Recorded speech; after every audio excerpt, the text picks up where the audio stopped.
আবার ফিরে এলাম একটি মিনি ব্লগ নিয়ে। আজকে খুব সহজেই তৈরি করে ফেললাম নিরামিষ পনির মালাইকো। প্রথমে পনির ও সেদ্ধ করা আলু ভালো করে গ্রেট করে নিই। তারপর গ্রেট করা আলু ও পনিরের মধ্যে লঙ্কা গুঁড়ো, জিরে গুঁড়ো, কাজু বাদাম, কিশমিশ, নুন ও বেসন দিয়ে ভালো করে মেখে নিলাম।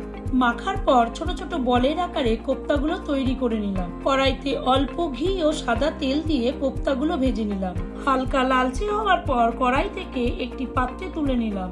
অন্যদিকে মিক্সিতে পোস্ত, কাজু বাদাম, কিশমিশ, চালমগজ ও টক দই দিয়ে পেস্ট করে নিলাম। তারপর একটি বাটিতে আদা পেস্ট, কাশ্মীরি লঙ্কা গুঁড়ো, জিরে গুঁড়ো, সামান্য পরিমাণ জল দিয়ে মেখে নিই। কড়াইতে সাদা তেলে গোটা গরম মশলা ফোড়ন দিয়ে রাখা আদা লঙ্কার পেস্ট ঢেলে দিলাম।